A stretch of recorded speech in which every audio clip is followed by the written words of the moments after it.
आजोबांनी जेव्हा इथे आम्ही अहमदाबादहून इथे कधी आलो असेल, त्यांचे वडील तर ते कपडे आणि टेक्स्टाईल विकायला इथे आलो आणि ते विकत असताना इथे शेतकरी काय करत आहे तर आंबेगाव आणि त्या परिसरामध्ये लसण एका शेतातून घेऊन दुसऱ्या शेतात तो दुसरा शेतकरी दुसऱ्याला द्यायचा आणि तिथल्या तिथेच बदल व्हायचा। त्यामुळे त्याच्या त्या उत्पादनामध्ये काही फरक नाही। ते माझ्या आजोबांना काहीतरी जाणवलं तिथे, अरे हे लोक इथूनच काढतात आणि इथेच परत ते लावतायत तिथे, म्हणून एक या शेतकऱ्यांना काय हेल्प होईल म्हणून आम्ही त्या काळात राजकोटवरनं मोठा लाडवा लसण आणला होता आणि तोही आम्ही ब्रँडेड विकला। हां, आणि मोठ्या पद्धतीचा लसण आणून त्याला एक गार्लिक किंग म्हणून आम्ही आमचं इंट्रोड्यूस केलं आणि त्या शेतकऱ्या आमचा तर व्यवसाय झाला, पण त्या शेतकऱ्याला जे पहिला एका गोणीपासून 4-5 गोणी निघत होत्या त्या 20-22 गोणी निघायला लागल्या। आपल्याला वाटतं की आज खूप कॉम्पिटिशन आहे, त्याही काळात याच्यापेक्षा पुढची स्टेप होती, कॉम्पिटिशन होती की जिथे व्यवसाय असा काही दिसला, जिथे ज्या राजकोटमधून आम्ही ते लोकांकडून शोधून ते असं सीड आणत होतो आणि लोकांना खात्री अशी पटली की अरे हा लसण हे चांगलं देत आहेत। म्हणजे जे माझ्या आजोबांचं नाव होतं बाबू शेठ आणि त्यांच्याबरोबर आमचे पार्टनर या ठिकाणी बाबाजी थोरात, तर त्यांच्यावर एवढा विश्वास शेतकऱ्यांचा वाटला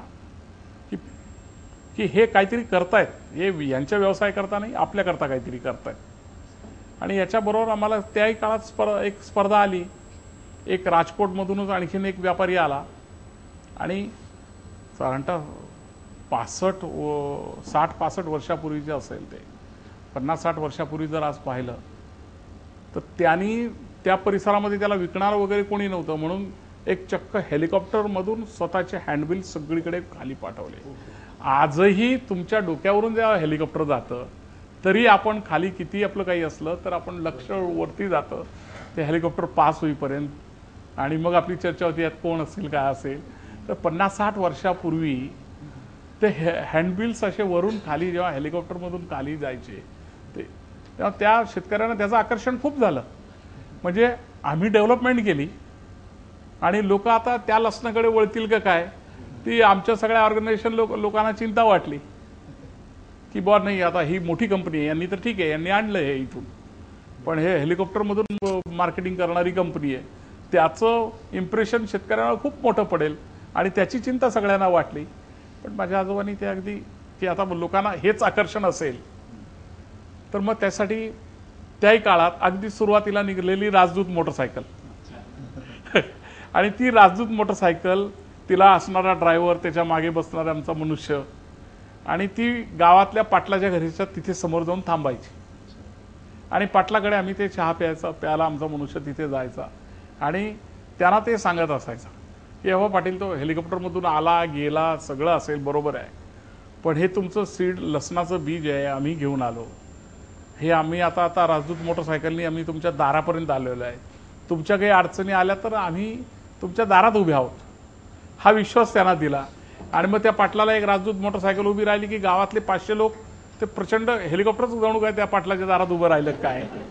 एवढं ते आकर्षण असायचं। आणि मग पाटीलला एक चक्कर मारून द्यायची गावात त्या राजदूत मोटरसायकलवर आणि ते पाटील खुश, गाव खुश तिथे। आणि तो जो मार्केटिंगचा पार्ट होता तो तिथेच संपला, तिथे त्याला उत्तर तिथे संपलं तिथे। त्यामुळे ती स्पर्धा आजही ती त्याही काळात होती तिथे पुढच्या काळात जशी गरज लागली तशी त्या वडिलांनी सगळं बियाणं जो बटाट्याचं जे आहे ते पंजाब, सिमला, कालका तिथून आणलं आणि तिथून शेतकऱ्यांना प्रोड्यूस केलं, त्यांच्यासाठी कोल्ड स्टोरेजचं इन्फ्रास्ट्रक्चर उभं केलं। त्यामुळे मी जेव्हा पशुखाद्यातून दुधाकडे वळलो तेव्हा माझ्या कुटुंबाला काही विशेष वाटलं नाही की काहीतरी नवीन केलं त्यांनी, की या भारताची गरज आहे की किमान हा एक फार्म मी जे म्हणत राहिलेलो आहे असे 5000 फार्म जर उभे राहिले तर भारताची गरज संपेल, भारताच्या या दुष्काळाचा सुकाळाचा प्रश्न आहे तो सुद्धा संपेल। आज कितीतरी शेती एवढी अशी पडीक आहेत अनेक ठिकाणी की लोकांनी फक्त चारा जरी तिथे बनवला आणि अशा ठिकाणचे असे फार्म जरी उभे राहिले तर या ज्या गरजा आणि अडचणी आहेत त्या सगळ्या संपून जातील आणि व्यवसायाचं चित्र बदलेल।